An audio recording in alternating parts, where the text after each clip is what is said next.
illicit sale of counterfeit drugs is quickly rising in Nigeria, placing millions at risk. These harmful and dangerous products infiltrate the market, leaving the health of countless individuals jeopardized. Immediate action is needed to strengthen regulations and finally put an end to this growing epidemic. Hi, welcome to True News. Let's dive into it.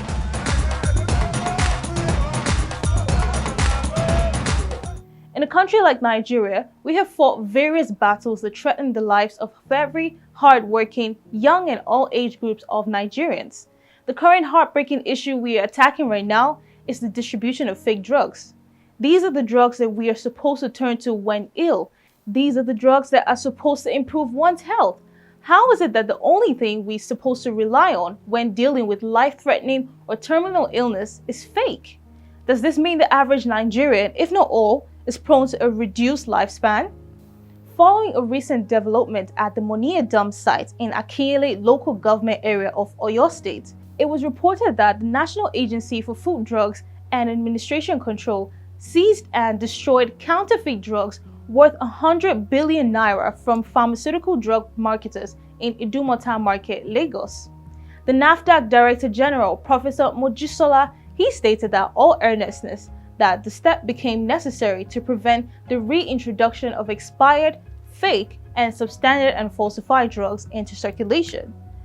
Very dangerous and important vaccines were all found in these very markets, and they were all evacuated because the market is not licensed to sell any of those things. They are not licensed by NAFDAC, and they are also illegal structures. The operation uncovered banned substances like tramadol and analgin, which had made their way into the market, endangering the health of Nigerians, especially vulnerable groups like mothers and children, with over 1,000 security personnel involved. NAFDAC's mission was clear: eliminate the drugs posed by counterfeit drugs. But even as the drugs were destroyed, one question remained: how many more dangerous drugs are out there? Fake drugs remain one major health hazard people living in Africa remain vulnerable to. According to the United Nations 2023 study on fake drugs across Africa, more than 267,000 deaths are recorded yearly as a result of the use of fake drugs in sub-Saharan Africa. Children, pregnant women, illiterates, and sickle cell patients bear the harshest and brunt of fake drug peddlers, as their immune systems easily react to these illicit drugs. The recent effort by NAFDAC to clamp down on fake peddlers is appreciated by many Nigerians, as it brings hope alive for many, but more still needs to be done, as drug traffickers need to be tried and jailed by relevant authorities to serve as a deterrent against others. NAFDAC also needs to step up its advocacy and sensitization to Nigerians against the use of fake drugs, as a step towards fighting against fake drugs is a collective national responsibility. What are your thoughts towards the efforts made by NAFDAC to eradicate the circulation of fake drugs? On the other hand, we have religion, which is slowly causing a drift between the people of the country, Nigeria. Being a nation with over 200 million people, religion plays a pivotal role in the day-to-day life. The country is roughly split between Christians, 48.1%, and Muslims, 49.3%, with a minority practicing over other faiths. Over the years, Nigerians have coexisted side by side, respecting each other's beliefs, but nevertheless, this coexistence has been tested in recent years. Urban and rural centers in particular, public preaching, loud and unsolicited, has become a bone of contention. Christian preachers who have carried loudspeakers have become increasingly widespread, declaring their messages in marketplaces, but bus stations, and even outside mosques. Christians see this as a mission to evangelize. The message of Christ must reach every ear, David, a preacher, says. But these preachings more often than not feel like intrusions than invasions.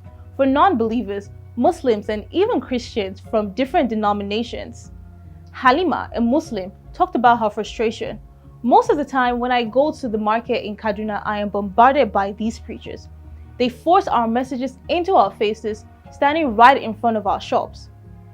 A few days ago, the Anambra State Governor, Chukwuma Soludo, placed a ban on loud preaching with a massive fine of 500,000 naira. Everybody has freedom of worship.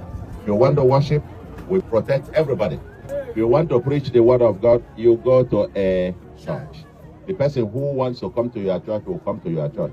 But you don't force everybody. In a marketplace, people have come to trade. It's not a church. So you don't do that. They would have arrested you, contravening the law. However, these complaints aren't restricted to just Christians alone. Muslims who gather to observe Jummah, Friday prayers on roadsides, often cause traffic congestions in major places or cities. As these very public displays of religion spark debate over the balance of religious power in Nigeria, the situation remains unsolved. According to research made by the Barna Group, a Christian leading research organization, discovered that millennials, who are those aged from 18 to 34, are less likely to respond to traditional methods of evangelism positively. In fact, only 1 in 5 found those methods effective. As the controversy grows, it begs the question, is Nigeria a nation at risk of allowing its streets to become a battleground for faith? Where do we draw the line between religious expression and public peace? Please share your thoughts in the comments down below.